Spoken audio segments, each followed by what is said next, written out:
Well, this scene is probably the typical Friday night in San Francisco. What would happen if this man walked into a party like this one day?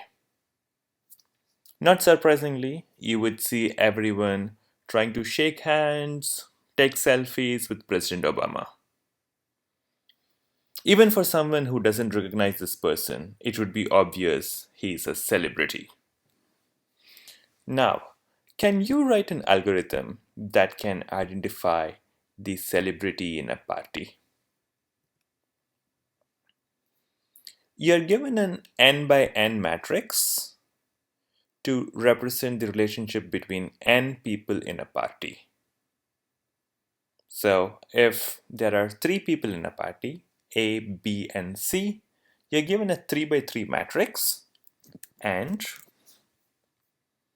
the ith row and column J represents if person I knows person J. For example, here, this false value means the person in the ith row, that is A, does not know the person in the jth column. So A does not know B. So it is false here.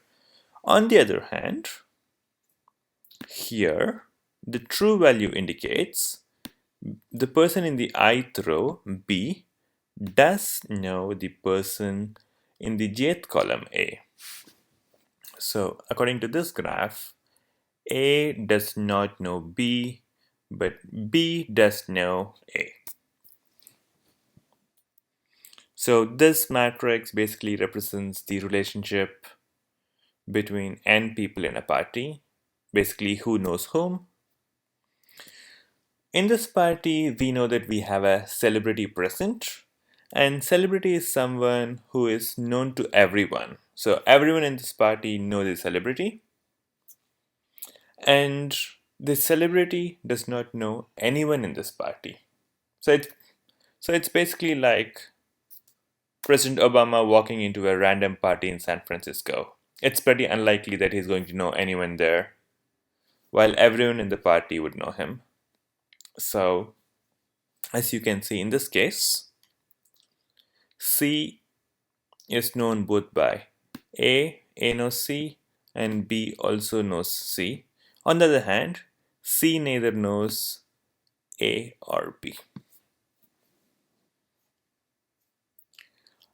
It gets a little complicated on whether a person knows himself or herself. For example, should A know A? Maybe yes, but at least from a programming perspective, our life becomes a lot simpler if we just assume nobody knows themselves. So A doesn't know A, B doesn't know B, and even C, the celebrity, doesn't know himself or herself. So your task is to find the celebrity, the person who is known to everyone but does not know himself or herself. One obvious approach would probably be to just scan through this matrix and look for a person who doesn't know anyone. For example, you could just scan through this matrix here. False, false, so far, sorry. So far, so good. So far, so good. Oops. A knows someone, so A is not the celebrity. You start with B again. B knows A. Well, B is not the celebrity. You start with C. Well, C doesn't know A, doesn't know B, doesn't know C. So far, so good. And everyone else knows C, so C is the celebrity. That was pretty easy, but what would be the time complexity?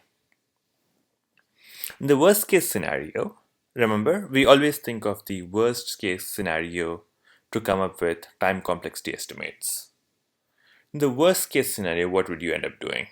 You would end up traversing every cell of this n square matrix. So the time complexity of this algorithm would be O of n square, because we end up traversing every cell of this n square matrix. So how about we try to optimize it? If you take a random cell a random cell like this, which says A does not know B.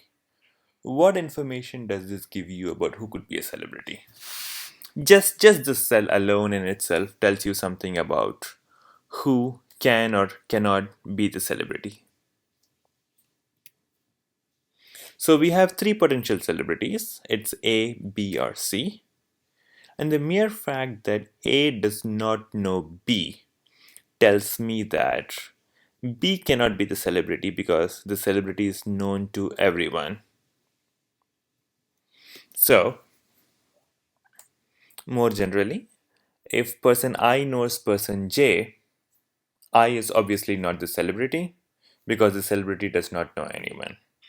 Likewise, if I does not know J, we don't know if I is the celebrity, but we for sure know J is not the celebrity because J is had J been the celebrity, J would be known to everyone. So how do we make use of this elimination approach to identify the celebrity with a lower complexity? Let's just start from A, one of our three potential celebrities. A does not know A. Well, it's not very helpful information, so let's move on. Let's move on and see if the comparison between A and B can give us some useful information. A does not know B, so clearly B is not the celebrity, but A can be the celebrity. So let's continue searching. Let's continue checking if A is the celebrity. Well, B is not the celebrity, so I have taken B off the potential celebrity list.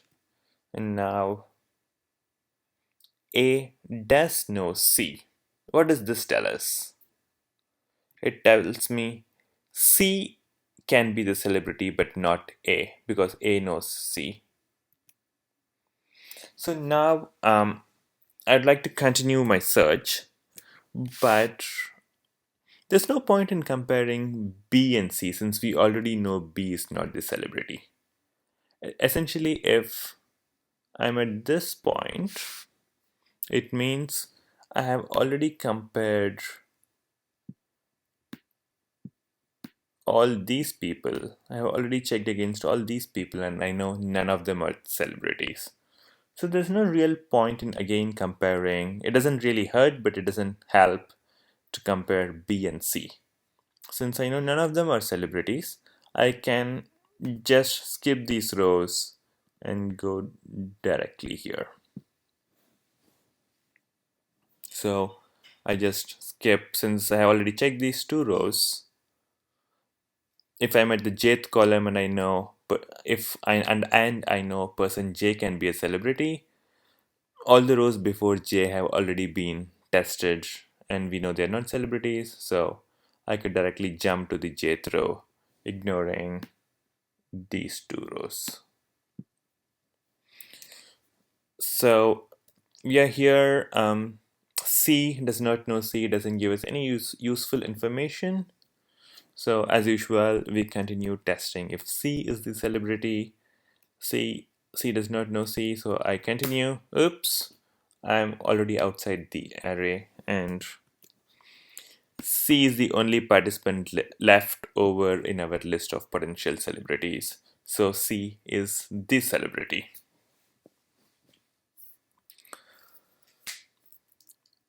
It may look a little confusing on how we traverse this matrix, but in reality, it's just a simple matter of moving our I and j pointers based on the Boolean values in this matrix.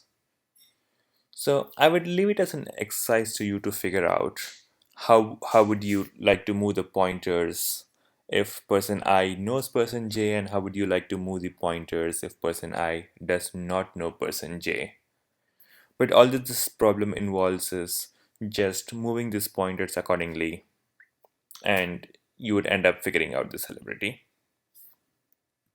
What would be the time complexity of this approach? Even if you haven't fully comprehended the exact algorithm, it should be pretty clear to you that At every step, we either increment I or we increment j. So it's at every step, it's either I plus 1 or it is j plus 1. And we also know that the matrix is just n by n matrix.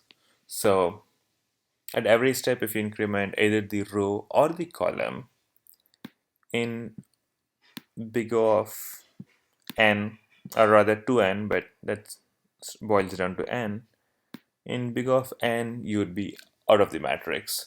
So your complexity is O of n. The memory complexity is a lot trivial once you figure out how exactly to move the pointers based on the Boolean values in this matrix. The memory complexity would be pretty obvious. So that's about the celebrity problem. And once again, I leave it as an exercise to figure out how exactly to move the pointers based on the false or true value in every cell.